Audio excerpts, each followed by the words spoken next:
Hey everyone, and welcome to another episode of My Mind, Body, and Roots. I have got the awesome D'Angelo Webster here. He is the CEO of Practice Biopsy. He's a dad.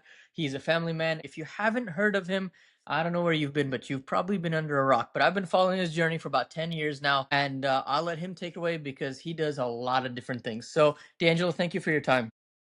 Hey, my friend, I'm really happy to be here.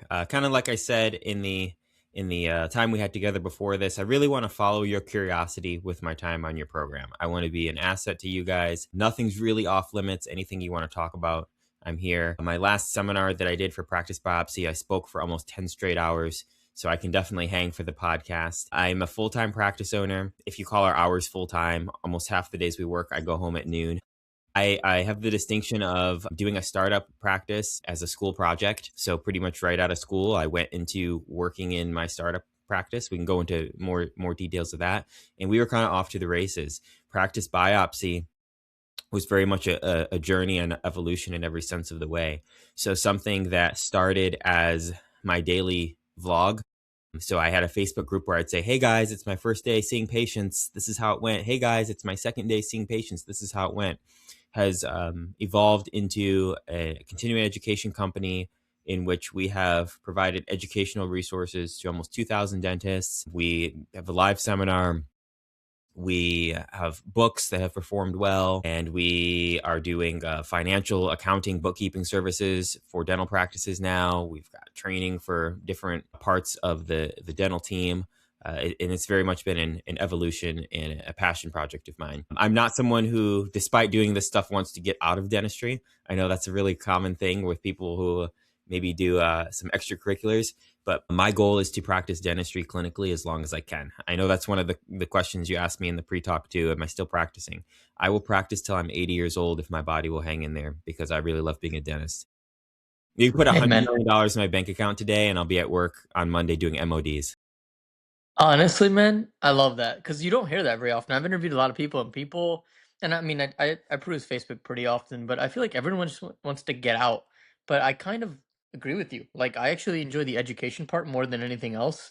I love teaching because I think that's so vital, Sure. and I Yeah, think the way that the only reason that really part of why Practice Biopsy was born as a continuing education company is I love Mhm. to teach, and honestly, I'd be working at the dental school, but I don't want to be part of the bureaucracy of the dental school. I like Yeah, like that's so I do it my own way with Practice Biopsy. Hey, dude, that's kind of the way to go because like there's so many issues with dental school. I mean, that's my rabbit hole. I'm not going to go down it, but yeah, teaching is something that I think is so important because it's passing on the knowledge and that wisdom to your profession and to help the young ones, which I don't think we do enough of, is so key. So I think companies like yours or people that want to continue to practice and continue to learn and just give back to others, I think that's like super important. But besides that little tangent, I appreciate, talking about the whole background, D'Angelo, because like you said, it's been quite a journey for you. Leave your work day by noon, which I bet is super envious of many dentists. Like who doesn't want to leave at noon? But then you go ahead and do education and you know how to run practices and you help people. Like it's awesome. So, what besides the whole business aspect, what got you into dentistry? What like was your passion for it? And then what led you into that business side besides the clinical? Yeah. So I got into dentistry specifically. My dad was in healthcare. He was a PA, and I'm trying to decide what I want to be. So you're a kid. You see what your dad does, and I always loved that he would come home from work and he'd have these stories about patients. So today I Mm. met Mr. So and so, and man, this crazy story, and I met Mrs. So and so, and this happened. And I'm like, okay, that sounds. I want a job like that. And then one day I went to work with my dad and I hated it. My dad worked in a hospital. I'm like, people are dying. This is stressful. I don't want to do this. But I had a really cool dentist.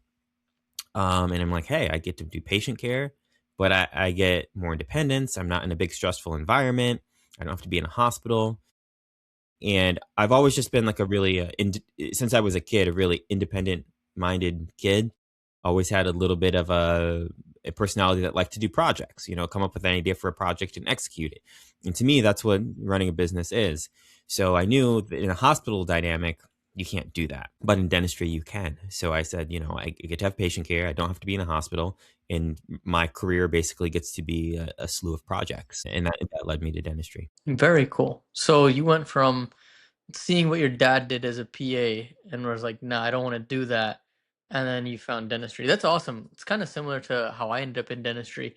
And it's kind of interesting because like I feel like people or kids or people that end up in dentistry for the most part, not all the time, they saw parents in healthcare and either their parents told them not to become doctors or they saw some type of dramatic shift in their little like shadowing career or exploratory phase and they ended up in dentistry.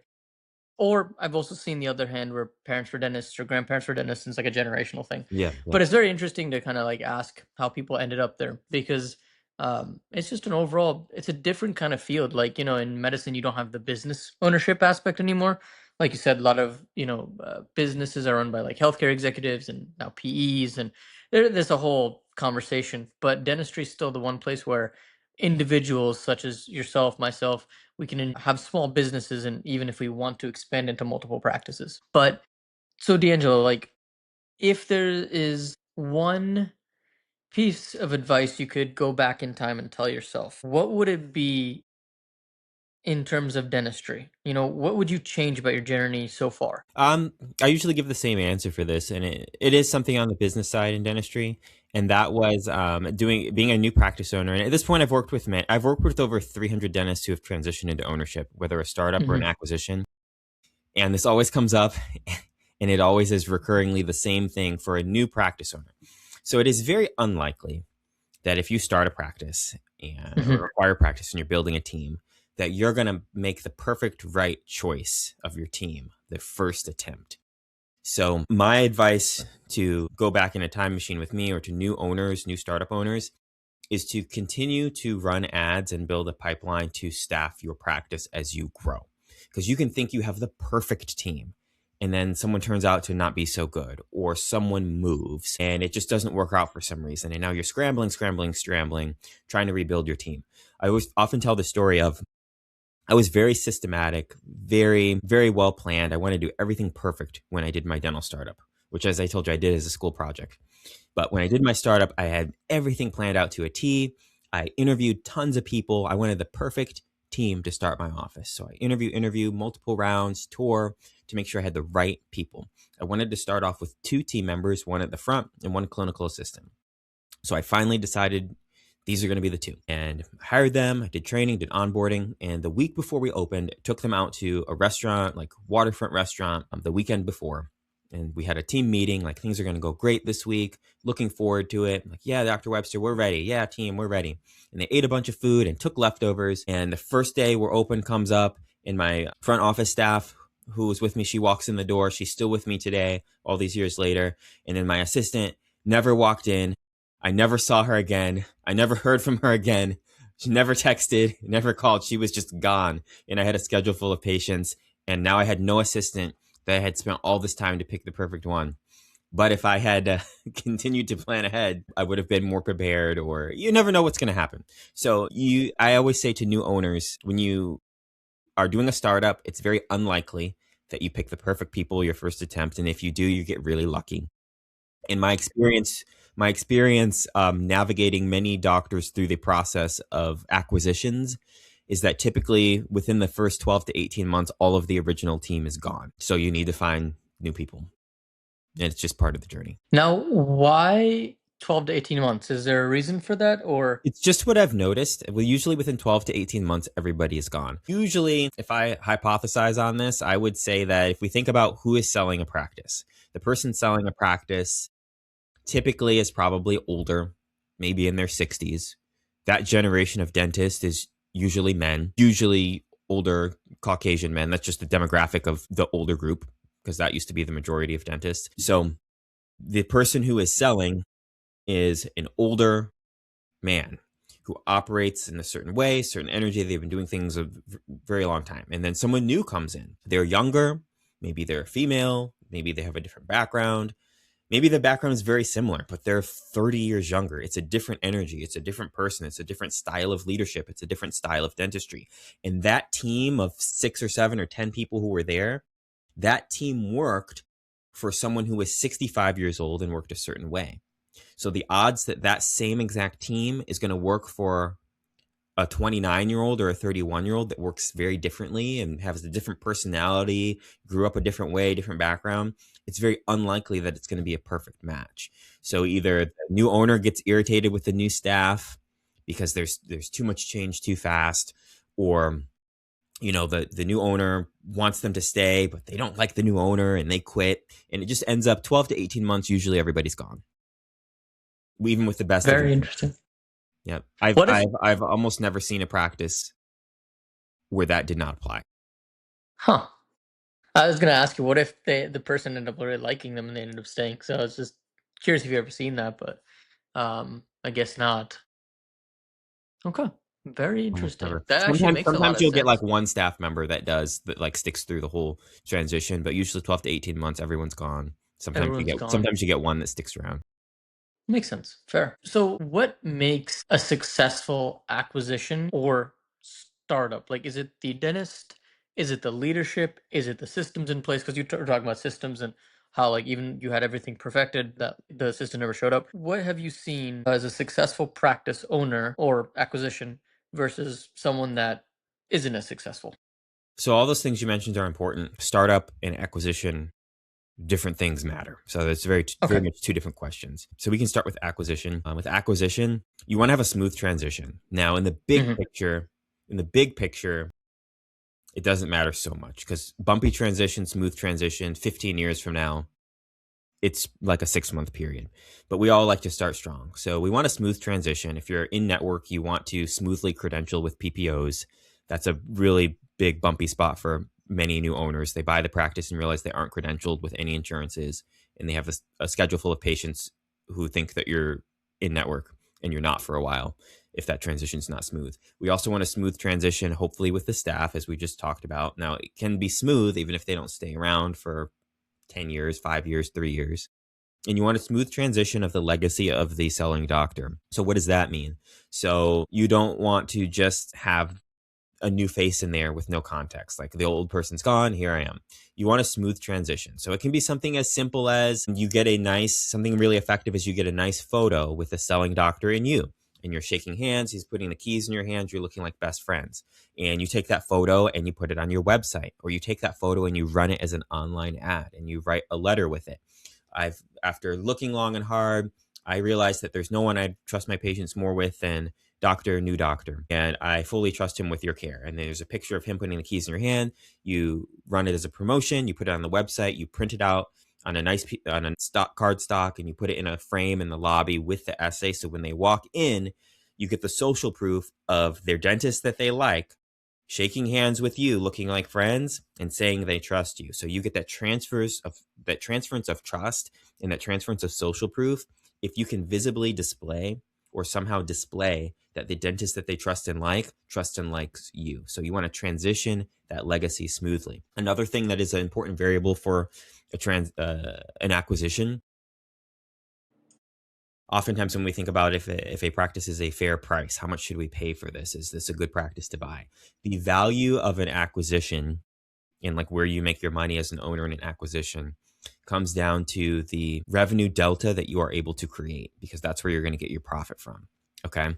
So the amount of value you are able to add and infuse, it's what is going to create the profit for you as an owner, especially early, like really until the Hmm. practice loan is paid off. So if it's a 15-year loan, this will apply until the 15-year loan is gone. So if you have a practice that is doing $1 million a year and you buy it and you grow it to 1.1 million, your revenue delta is 100,000. If you buy a practice that's doing 400,000 and you grow it to 900,000, your revenue delta is $500,000, $500,000. So you, bottom line, when you go home, will take home more money having grown the practice from 4 to 9 than the person who bought the practice and grew it from 1 to 1.1, especially when you factor in the practice loan that they're going to be paying every month.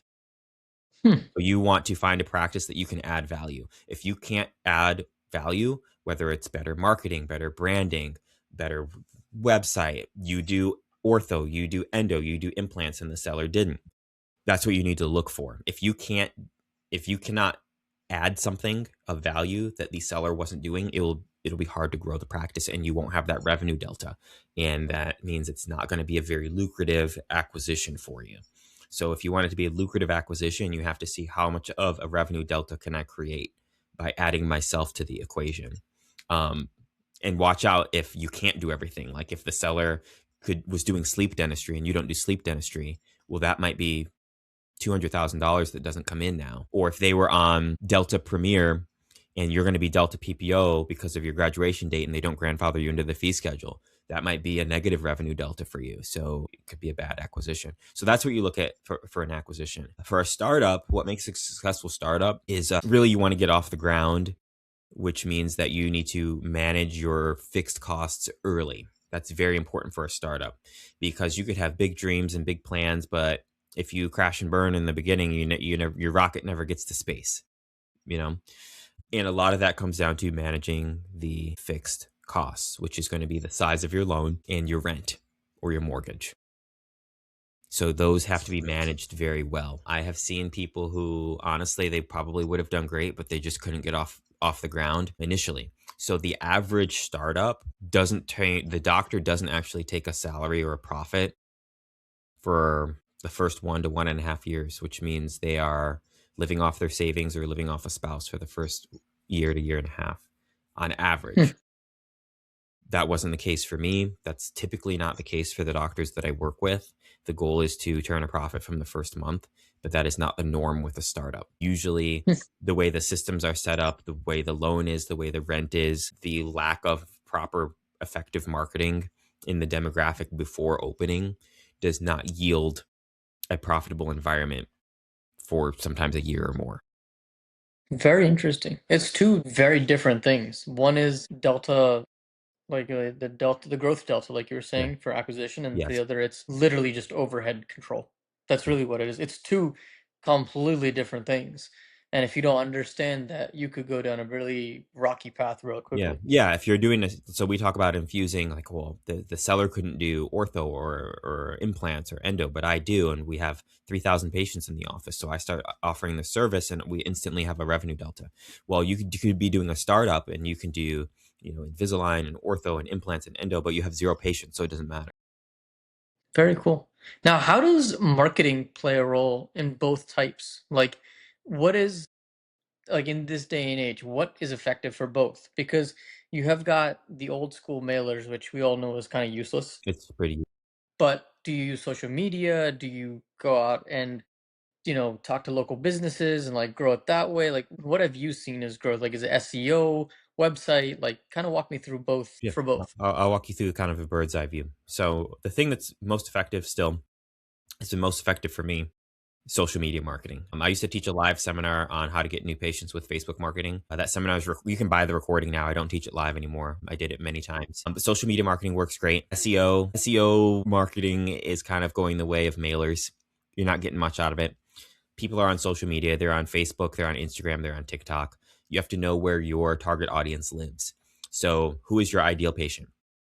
My ideal patient lives on Facebook. My ideal patient is typically slightly skewing older, a mom in their 40s to 50s who maybe has a husband, who maybe has 2 or 3 kids, who maybe has parents that lives in the area. That age demographic spends a lot of their time on Facebook.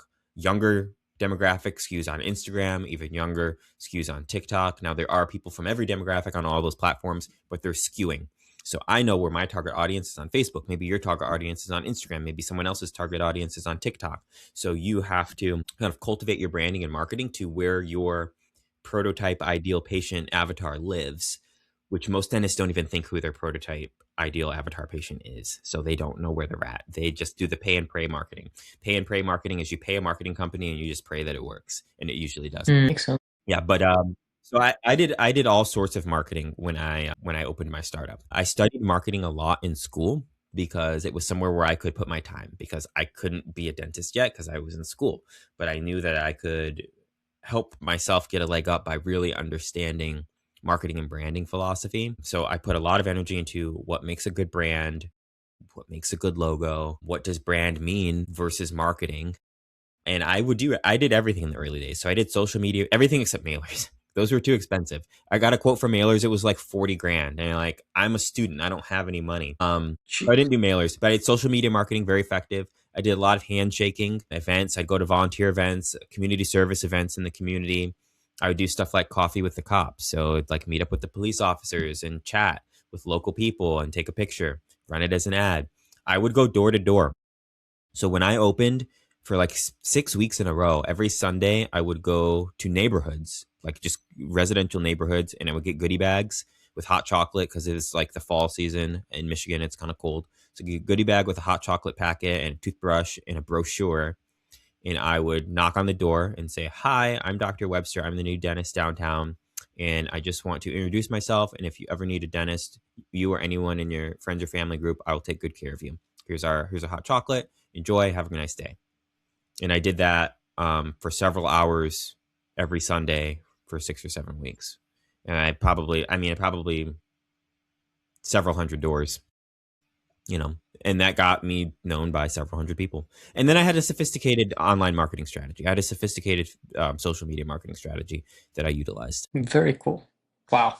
So it really is a hustle, really. That's kind of where it comes for a down to startup. is Yeah. like it's like that success of that, like whether it's a transition or even if it's a new startup, you just have to hustle. And it's like working outside the op. Like if you think about it, like our predecessors, like say early 80s, 90s, even early 2000s, they just had to open up shop Yeah. to You take have to think insurance. we are not far removed from a generation of dentists like in the 70s, 80s. It was illegal, or it was illegal or against the ADA board, whatever they call it, the ADA board. You were not allowed to market. A Wow. dentist could not run an ad until I think like the 80s. They said you could start running ads. You were not allowed to advertise as a dentist until somewhere around that time frame. You could have a sign, but that's all you were allowed to do. That's actually crazy. I Yeah. had no idea. Yeah, we were not allowed to advertise until I think the late 70s or 80s. Hmm.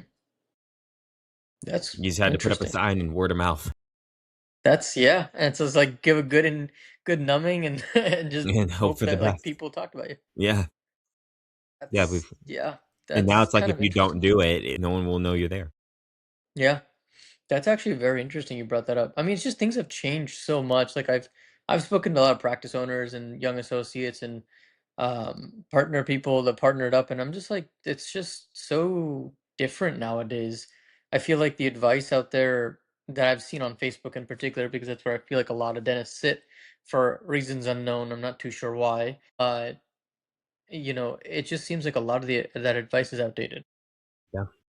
And Yeah. this is kind of, I know this is like a dentistry podcast, but also this is like a philosophy podcast you have going, mind, body, soul, all that. So one of my philosophies is I try actually not to give advice. Like I teach classes and I do all this practice. I try to not give advice. I'm not telling anybody what to do.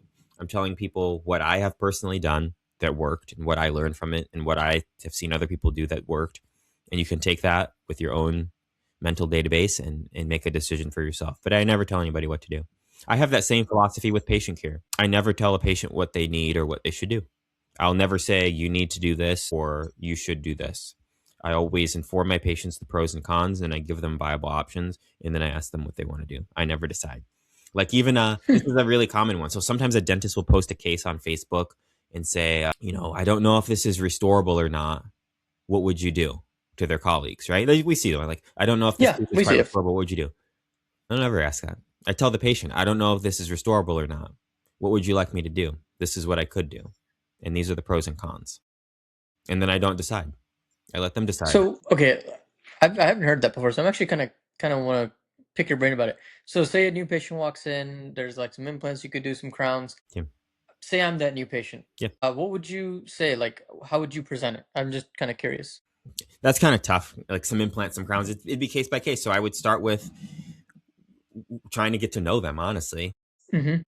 I would see what their goals are. So one of the openers that I give to all of my patients when I meet them is first visit. It's going to be really easy. You get to meet me. I get to meet you. We get to know each other. I'm going to look at your teeth. look at your x-rays. We're going to look at them together and talk about what's going on. And then you and I together will come up with a plan that we both feel good about. And I don't think anyone can disagree with that. And then I very much case by case will look at everything and we come up with a plan that we both feel good about. And we leave the room when we both feel good Very cool. about what we're going to So do next. you're kind of like an Italian suit, basically. Yeah. Yeah. Yeah.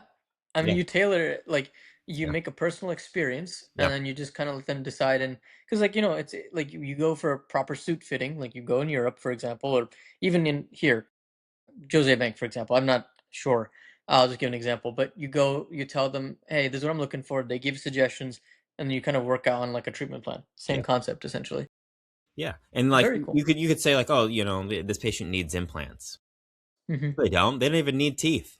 You don't need teeth. You don't have to do any of this. I have a lot of patients with no teeth at all. They don't need them. You might want them. You need them if you want a certain level of chewing ability. You'd need them if you want a certain level of oral health, but not everybody wants that. And there's people who are completely edentulous, and some of the happiest people that I've ever met are completely edentulous. Yeah. So we don't, what do you want? Let's talk about it. And then Yeah. we come up with a plan that we both feel good about. And that helps with happy patients, it helps with happy dentists because I'm not arguing with people. And it helps with case acceptance because literally, when I do a treatment plan, we talk till we both feel good about the plan. And at the end of the day, it's their choice. It's their teeth, not mine. Fair. Yeah, you're just the surgeon or the Yeah. doctor that does the service. That's Yeah. it. Yep. As long as they pick Makes sense. something that's like reasonable, something that I can do, something that's not going to cause harm, then we'll do that plan. I like that. It's a good philosophy, actually. A lot to think about. So, okay, last dental slash craft question. What are your thoughts on insurance driven versus fee for service? And I'm going to double that down a little bit and say, do you think fee for service practices can still exist, or is everything going to become insurance driven? What are your thoughts? They can definitely still exist. I know a lot of dentists who have successful fee for service offices, have acquired them, work in them, started up as them, and have done well, and vice versa. I know ones that do very well being insurance driven. I've seen it done well both ways. If you will do well in either of those categories largely depends on personality. The personality, clinical lifestyle, and demographic are three very important factors. And they all the stars have to align to do well. So someone could be a fantastic fee for service dentist, and I've seen them struggle in an insurance office. I was just talking to someone the other day. He's like, my whole career I've been fee for service. I tell a patient you need a crown, it's $1,500, and they just pay for it. Then went into a PPO office and hey, it's not 1,500 for a crown anymore. Their copay is only like $300. Case acceptance will be way higher because it's cheaper. Came to find out that case acceptance was actually way lower because it's a different way of communicating. It's a different patient base. I have insurance. If my insurance doesn't pay for it, I don't want to do it. We're fee for service. They know they don't have insurance. They know they're going to pay for it. Different way of practicing. PPO schedules a lot of times have less holes in them. Sometimes fee for service, you have really big days, really small days, and there's more riding the wave.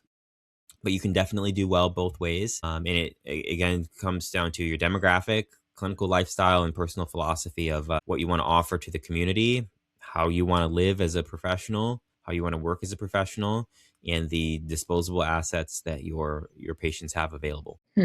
Makes sense, actually. Yeah, that's a good way to put it. So it's really what you want to make of it. I just wasn't sure because, like, I've seen a lot of people with like the scare tactic that fee for service is dying, and it's mainly insurance driven. But then the people that are insurance driven are also getting upset with the insurance reimbursements, and then pre-aut's not going through. And I feel like there's just two different camps. So that's why I wanted to kind of pick your Yeah, brain two about it. different camps. Yeah. It's two different camps, and it's just like the demographic research and basically the internal work to know Hmm. what kind of lifestyle you're going to be happy with. Makes sense. Makes sense. Well, I appreciate your in insights for dentistry. That helps a lot. But as you said, this is not just the only focus of this podcast. So I kind of want to move to more the body part. And this is a little bit, I think you and I will really enjoy talking about is how do you keep spiritually fit? Do you practice a religion? Do you, believe in a certain philosophy? Do you work out? Like, how do you take care of yourself so you can serve others, serve your family better, and just do better overall? So, what does that look Sure. like for you? So that's a lot of micro questions and a big question. So you might have to circle It back is. and clarify them. I'll start with like physical body health. So I engage in physical exercise 7 days a week in some form. Sometimes I switch up my plan, depending on how my body's doing and how my body's feeling. But right now, I do 3 days of weightlifting. I do 3 days of cardio of varying intensity. So one cardio day might just be going for a walk, and another cardio day might be doing, wind sprints. And I train martial arts 1 day a week for 2 hours. Hmm. Very interesting. What type of martial arts do you practice? I practice mixed martial arts, so I engage in various different fighting styles. But the foundation, so most people who train MMA, mixed martial arts, they have a foundation. So some might be a foundation of karate, foundation of boxing, foundation of Brazilian jiu-jitsu. My foundation is a fighting style called silat, which not a lot of people know about, but that's the foundation. So I train MMA, and my foundation is silat. And I don't do tournaments or anything because I don't want to hurt my hands, and that would be Yeah, very smart. But I train 2 hours a week. very cool. And did you start that when you were younger? Was it something in the last couple of years? Like, how did you stumble upon it? I specifically started that 3 years ago. I've been doing it for 3 years. I've been training mixed martial arts, and honestly, I needed it. This goes to the mind, taking care of your mind. I didn't do it for a physical. I needed something to break up my week where I could almost turn my brain off, like from all the million things I have to manage, being a husband, being a dad, running multiple businesses, and all the things of life. It's like this slice of time where not only do I get to turn my brain off, I have to, because if I'm like distracted, then I'll like get hit in the face. So it forces me to relax. And the guys that I'm there with, and I say, yeah, this is like the most relaxing part of my week. Like people don't get that. Like I'll tell people like, yeah, I fight for 2 hours. It's the most relaxing part of my week, but it really is, because it's a time where I get to turn my brain off. Nobody needs anything from me. I don't have to solve any problems. And I get to be a beginner, not an expert. I get to be the person who doesn't know. I'm not the expert in the room. I get to be the beginner. I just get to be the person who shows up and learns. Very cool. Yeah, I respect that a lot. And like martial arts has a close place in my heart. I did it when I was younger for quite a like almost a decade, and I stopped. But I miss it. I want to pick it back up, but at some point I will. I know that, but I just have other fish to fry, unfortunately. But that's really cool. Like, because I remember as a kid that it was actually my favorite time as well because, I hated school. I never liked school. And I would go in the afternoons. My mom would drop me off, obviously, but I enjoyed it a lot because the discipline, the unity between colleagues, friends, sensei, That's great. Yeah, the unity aspect. it's different. It's nice. It made me, I think, as a kid, it helped me have discipline, which I look back and appreciate a lot because I'm very structured. And I think it comes down to, starting karate and martial arts all the way back then. So I'm glad that you do that too. And you talked about it shutting your brain off because I remember it doing the same for me as a kid. It's great. Now you do the cardio. What is your favorite kind of cardio? Do you compete in that at all or anything like that, of that No, I nature? don't do any athletic competition. I just Okay. do it for myself. My favorite kind of cardio is actually a recumbent bike. So Huh. I have a stationary recumbent bike, not outside. Yeah. I have a stationary Okay. Okay. recumbent bike because when I was just kind of lifetime, I don't know, maybe I have bad ligaments or something, but I would suffer from knee pain and as a dentist, back Hmm. pain. So a recumbent bike is really, really, really, really easy on your joints. Your back's not going to hurt, your knees aren't going to hurt, but you still get the cardio exercise of riding a bike. So I like doing recumbent bike stationary. My Very favorite cool. cardio. Yep, and it's like no pain on the joints. It's great. And when did you start that? Like, was that recently as well, or Specifically that bike or just like exercise? just in general? In general, probably when I was 16. I've had a exercise fitness regimen since I was 16. Very I cool. think I fell off of it a little bit when my first son was born, but then I got back on the bandwagon. Yeah, I mean, when you start young, I think, man, like It's just I started when I lifestyle was young now. too. I mean, something I did that was fun. Like last month, I went to something called the Arnold Classic. I don't know if you know what that is. Ooh, yeah, I've heard, I've I went heard. to the Arnold Classic, which is like a fitness expo for people all over the world. And I went to that. So that's like I'm really interested in it. Like it's fitness is a hobby, something that gets me excited. I like learning about new exercises. I like watching people exercise. Like it's kind of weird, but I enjoy fitness. I enjoy staying healthy and keeping my body strong. Yeah. And I think talking about that, like in dentistry, and I will bring it back to dentistry, is like I think it's probably the most underrated thing because we have such a taxing profession, and have a tendency to hunch over, especially with like people not using ergo loops and not taking care of their posture. And because they do that, or because they don't participate in things like fitness and things, The wheels fall off. say again, The wheels fall off. the wheels fall off and they can't do what they love, and then they complain back pain, neck pain, etc., etc. I even have people my age that are only a couple years out and they still have those issues. And the first question I ask them is like, do you lift, do you do cardio? And the answer is overwhelmingly no. And it kind of surprises me because as a profession I think we should really champion that more and more because it's so vital. Yeah, I went to physical therapy in the start of the year preventatively. Like most Hmm. people go when they have an injury or something. I went because like my posture could be a little better, a little bit of pain. I'm gonna do like preventative physical therapy, and I did. And something that got me really thinking about that is actually LeBron James. So LeBron James famously spends. I don't know if you follow basketball, I do. but most NBA players retire when they're like 34. Like that's the end. They start breaking down. And he's in his 40s and still amazing. And he famously spends between $1 and $2 million a year to like maintain his body, whatever that means.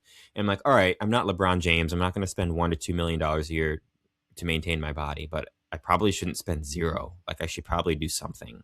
So what am I going to do? So, you know, I You do that. That's very, yeah, I mean it makes total sense, man. Yeah. I mean, it might be like you might go physical therapy if something's feeling tweaked. You might Hmm. go to massages. Something I did for a long time that I really liked is like getting professionally stretched. Like they'll stretch so that your ligaments stay good.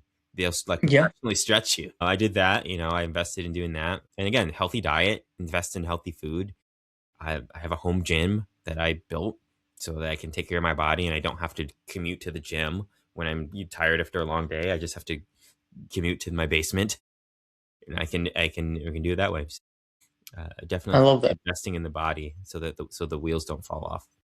I talk Now, about this a lot with one of my colleagues. He was actually a pro athlete before he was a dentist, and him and I talk about this all the time. hmm, Dentist is his now retirement gig.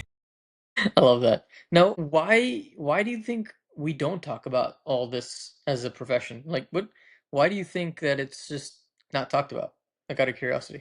I think it's just the American culture of being out of shape. Like I think it's like one in what is it? 1 in 3 Americans are overweight or obese. Like it's just the American culture, and you transition it to dentistry. So I think dentists are probably just as in shape or out of shape as the average American, but the average American doesn't need their body in the way that we do.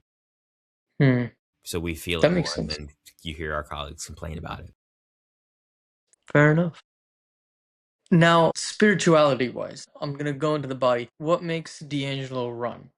Is it a religious thing? Do you meditate? Are you spiritual? Like, what makes you mentally run every day and allows you to Makes me continue doing what you mentally do at a high run. level?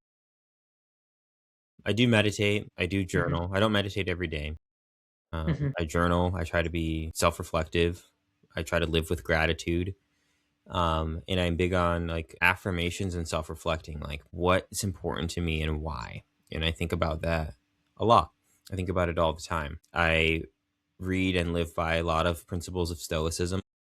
So I read a lot of content material about stoicism, and I incorporate a lot of those philosophies into the way that I live. Incorporate a lot of principles from certain Japanese cultures into the way that I live. Principles like Ikigai, principles like Hmm. Kaizen, which I can talk more about too. My license plate says Kaizen on it, I love it. and I would say those things make me tick. Living with gratitude, living with care for the people that are important to me, doing my part to make things better. Talk. Living a life of peace. Like a lot of this comes down circle, like all those things you just said circle back to me to living a life of peace and kindness, which is even in my practice I try to exude that. In my family I try to exude that, like living a life of peace and kindness and acceptance of others and acceptance of self.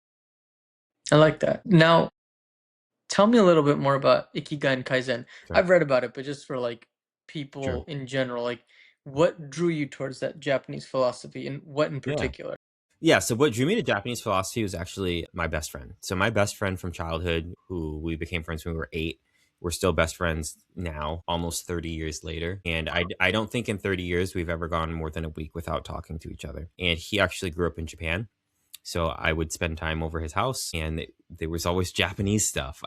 Japanese TV shows we would watch, Japanese food we would have, Japanese decor in the home. And he's just like an American blonde guy, but he grew up in Japan because his father worked for a company and they had to move there. And I just got exposed to a lot of it. So that was the initial exposure, and then I learned about certain things over time, and those principles were some of them. Like the principle of Kaizen, it's a word that means continuous small improvements. So you're not trying to hit a home run. It's just in a nutshell, it's the concept that every day you try to get 1% better, and over time it Mm, compounds. One small way. Every day you just get a little tiny bit better at something, or you make something a little bit better, or you do one small thing to help someone around you every day. The concept of Ikigai, it's basically like the Venn diagram of life. So with Ikigai, you think about leaning into the things that you truly care about and love and enjoy, and you see where all those things overlap, and you pretty much only do that. And if mm, it's not something that you care about or love or enjoy, or does not tie into that somehow, then you just don't do it. And then when you're only living in a way where you're doing things that you care about, love, and enjoy, then you're happy and relatively stress free. That's the concept. yeah, fair. I'm looking at my book. It's called Ikigai. Like I don't know if you read that book, but I'm like staring at it. I was like I read it Yeah. almost a year ago. Is it the blue It's one with like the flowers on it? Yep, Yeah. that's the one. So I was actually given that as a gift, and it made me think very differently about a lot of things. But I really appreciated that book a lot, and like I believe it was like I don't know if they're monks necessarily, but there was like the isolated place in Japan. They did like a whole research study on them. Yeah. That was kind of cool. But no, Yeah, a I lot of cool think I stuff. think the Japanese philosophy has a lot of wisdom. A lot of the ancient arts in general, Hinduism, even Buddhists, they all have a lot of wisdom within it. And I feel that as we've gotten older, older as a civilization, we've tended to kind of fray away from that. Maybe just because it's westernization and American philosophy, but it's something that I've thought about and talked pretty openly with people. Yeah. Yeah, absolutely. Yeah. So those, I mean, Have those you? ideas and way of living, they have helped me, I believe. Yeah, that's totally understandable. Have you actually, well, because you deconstruct a lot of things. I don't know the name of the philosophy. It's Japanese in nature. Maybe you could jog my memory, but it's where something breaks and then they use gold to fix it. Alchemy? No? It's No, it's not. not alchemy. There's a name for it. No, I don't know what you're talking about. Okay, well, when you get a chance, because my dad sent me an article a while ago, but it's a really cool concept. But basically, when Japanese pottery made out of porcelain breaks, they use gold. It's a kind of a dying art now, but they use gold or silver, and they like actually, I know the art um, style that you're talking about. It's like they'll have yeah, like a teapot and it's like looks correct. broken, but it has the gold through it. Yes, Yeah. they'll use that and they'll fix it, and that's something that like I relate life to that a lot because I feel like when you're born or when you're young, you're like that perfect vase or you're that teacup or the pot, and like throughout life, it breaks you in different ways, and then through wisdom and knowledge and experience, you use that, and that's like your gold or your silver to kind of fix it. To So fix it. it's kind of cool. Yeah, to fix it and make Yeah, it new again. Yeah, I like that. exactly. I'll figure out I'll look up the word later. Yeah, no, and we'll talk about it. I love that type of stuff. I think there's a lot of wisdom in that type of stuff. So random, but do you think that things like anime or like other Japanese like I wouldn't say things, other Japanese philosophies could be used to improve our lives as Americans? But yeah, absolutely. I mean, from the things that we just said, Ikigai and Kaizen, to like anime. Like, Yeah, I think, like with like anime shows, like obviously, if I grow up with my best friends from Japan, I'm watching anime all the time as a kid. yeah.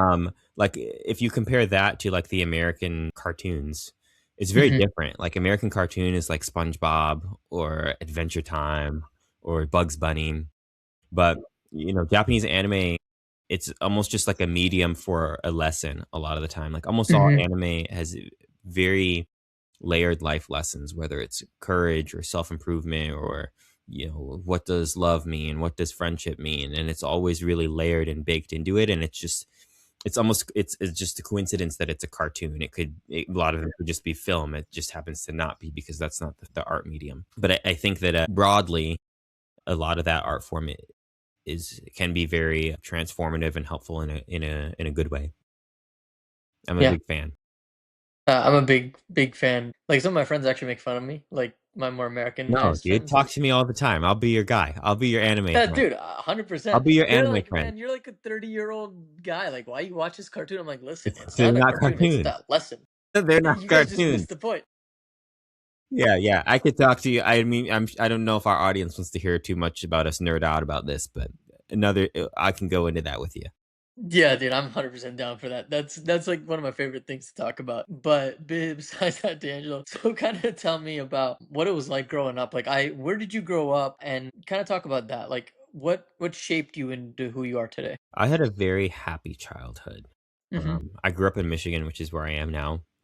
Okay. Sister, mom, dad. I had just a very happy childhood. If I was interested in something, I got to explore it. Uh, I played sports with my friends. I played video games. I was like regular kid.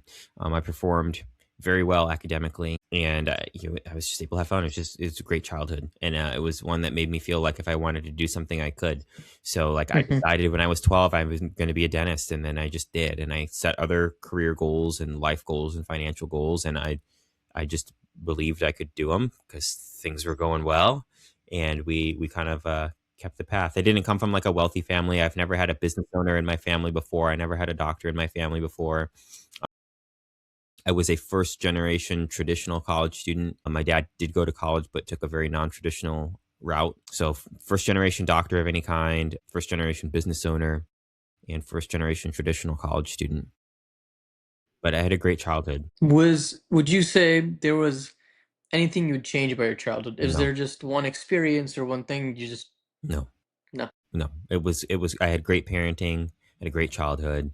Um, and I feel people talk about privilege, privilege because you're so tall, or privilege because you're a certain gender or race, or privilege because your family was wealthy. I had the privilege of having good parents and a good childhood, and I think that that might be a bigger privilege than all of that stuff put together.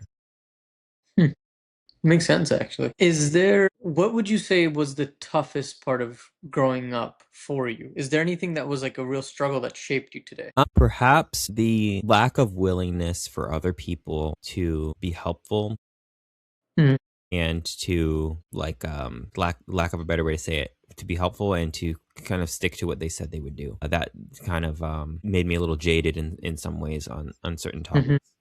topics, but also motivated me to do certain things. Hmm. Makes sense.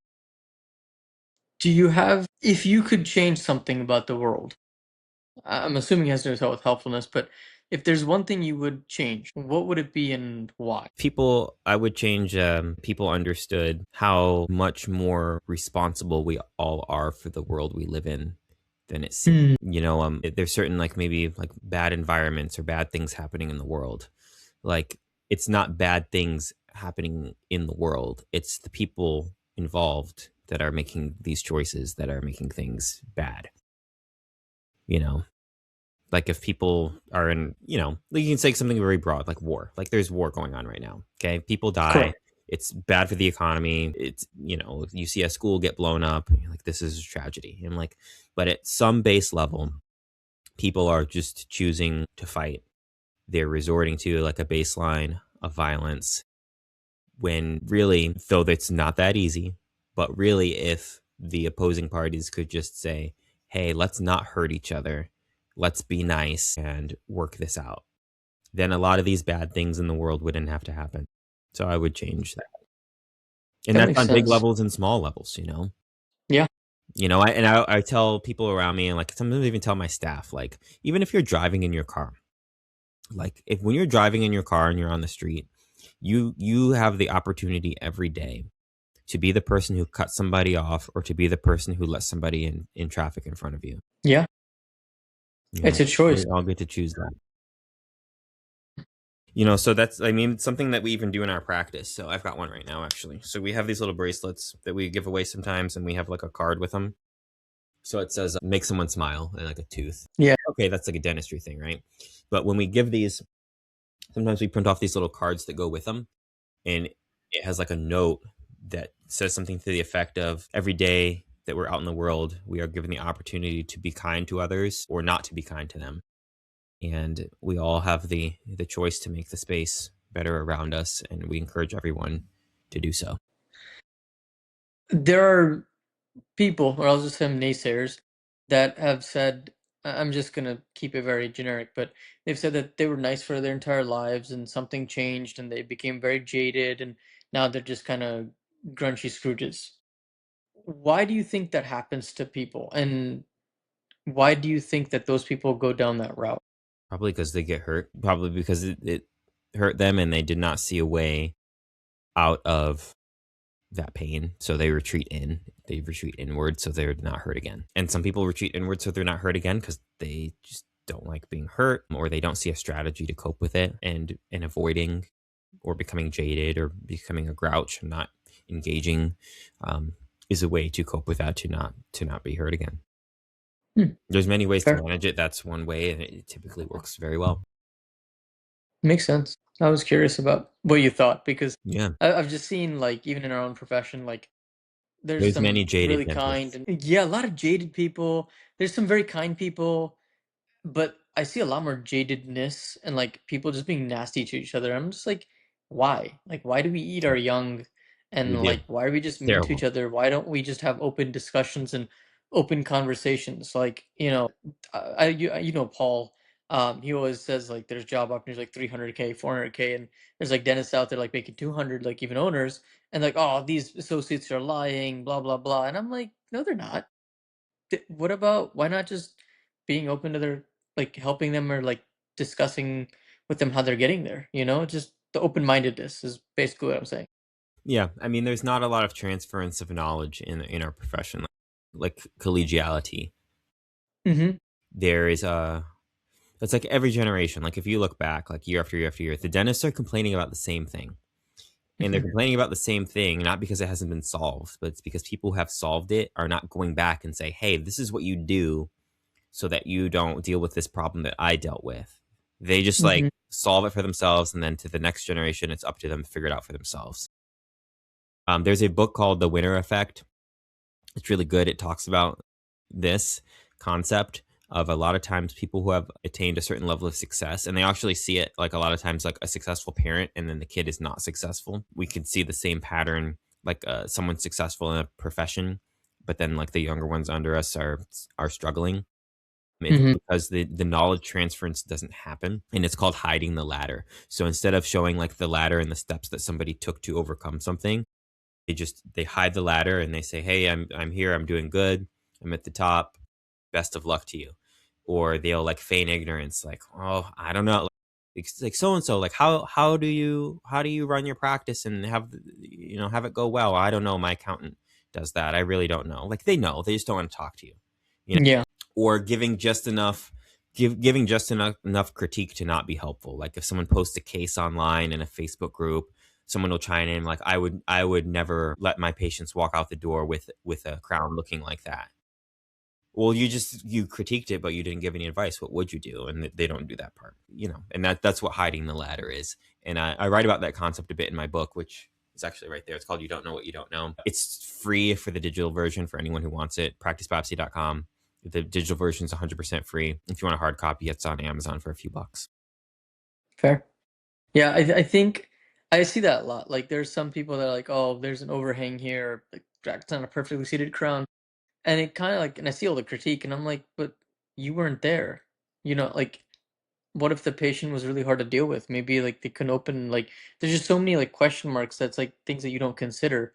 Instead of like just always just being critical, just maybe also ask them, well, what was it like? And like kind of give tailored feedback to Yeah. that. So to give something helpful to that, so I find like a lot of in theory, these big Facebook dental groups would be more like study groups, and they're not. But I have found very effective to connect individually with people in like these Hmm. Facebook groups, and create like smaller private groups, like group chats of dentists that I trust. And that's the study group. So if you have like a crown margin you're not sure about, you don't post it in the big group with 50,000 people. You post it in your smaller group with 15 and say, hey guys, this is a case I'm working with. What do you think? And that's like a safer environment where you can actually learn and have mentorship and peer group and mentoring back. I think it was Da Vinci who made like the one third rule. It might have been someone else. I think it was him. But the concept is, in your peer group, you want to spend roughly one third of the time giving back and teaching. You want to spend one third of the time with like a peer, someone who's going through the same things you're going through, and one third of your time with someone who's like way ahead of you in a certain area so that you can learn from them. And I try to do that. And I think that you can do that, with the way the world is, you don't have to be limited to the people in your backyard. You can meet people online. You just met me right now. I can be in your peer group. Hi. That's a great thing about social media. And I think that's a good way to use social media that's underutilized, is actually connecting with and building relationships from afar to build out that sort of dynamic for a better life. Yeah, that's been my philosophy for the longest time. It's kind of the reason why like I started this podcast, to connect with people and have them share their stories, because like this conversation we're having might not be relevant for anyone at this time, but maybe 5, 6 years down the road, Then it will be, someone opens up a random episode and they just like, hey, I wonder what these guys talked about. And there's some like gold pearls in here, and it's like, hey, it helped someone. help somebody. I don't care about it being famous or even being popular. Doesn't matter to me.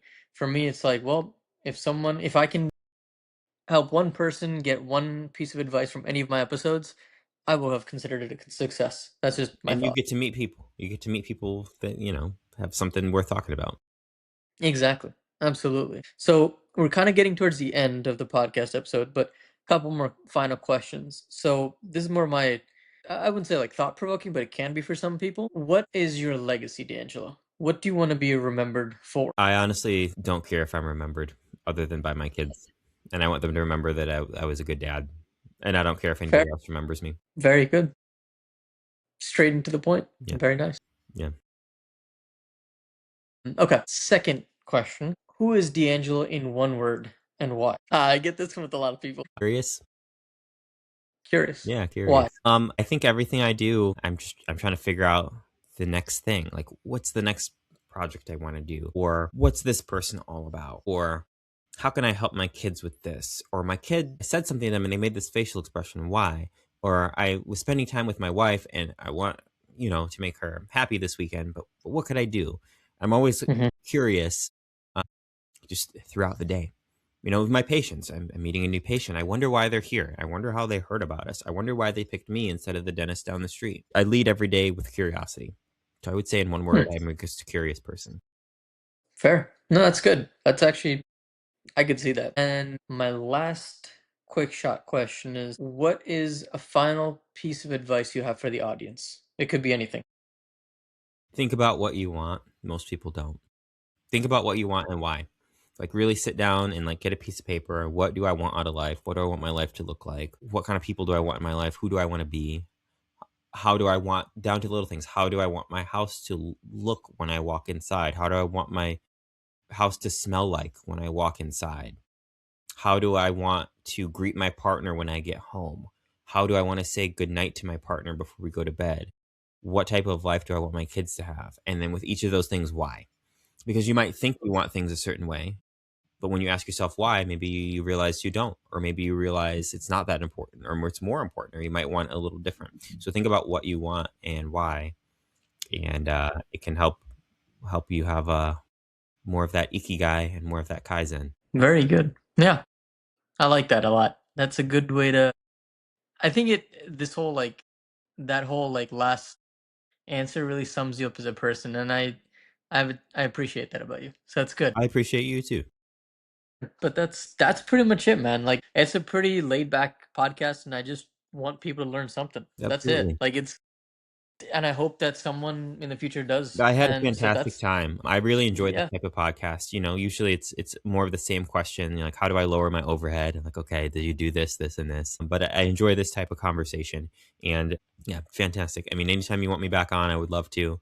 If you want to talk privately, I would love to as well. yeah. Let's do it. Hey, thank you everyone for tuning in to another episode of Mind, Body, and Roots, and thank you, D'Angelo, for your time. I appreciate it. Until next time, my friends. Be Take well. care.